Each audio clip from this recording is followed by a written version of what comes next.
Thank you so much for tuning in. Today I am going to give you the fashion rules that you should live by. Now I know I'm a huge advocate for personal style and self-expression through what you wear, but I have some major fashion rules when it comes to dressing appropriately and honoring certain occasions and events in your life. Like it or not, first impressions last a lifetime, and your outfit is your armor, but it's also your mouthpiece and speaks before you do. So a lot of these things are common sense, but you know, we don't all have that. So I had to do a video about it.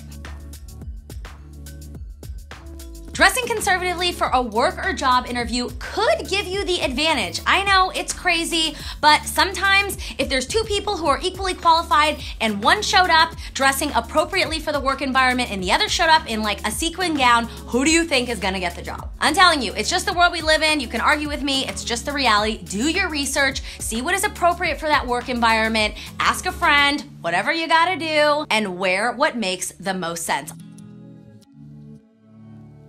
So when meeting the parents, just button it up a little bit. Then, once they know you and love you, then you have some wiggle room to really, you know, be your true self. Maybe you're walking around in two-piece all the time. I don't know. It's human nature to stare at things that are like in your face, boobs, butt. I mean, I'm not saying glare, but you know, glance, and it just makes people uncomfortable. So button it up just a little bit when meeting the parents. So if you love to wear a bra top under a sheer shirt, don't do it. Put a cami under it.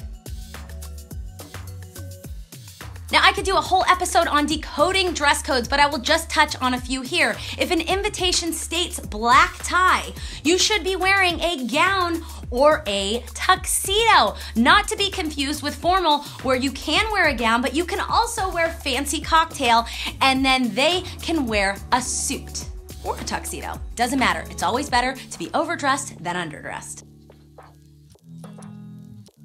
If an invite indicates that you should be wearing a specific color or be dressed in a certain theme, do not be the a-hole showing up to the wear white party in a red dress, because you know what I think when I see you at that party? I think rude, rude, rude. And don't be that person who gets invited to the 70s party who goes, oh, I don't like to dress up. Well, don't go to the party. Sorry, if you wanna go to a party where you wanna wear whatever you wanna wear, then throw it yourself. So I guess that means honor the party attire.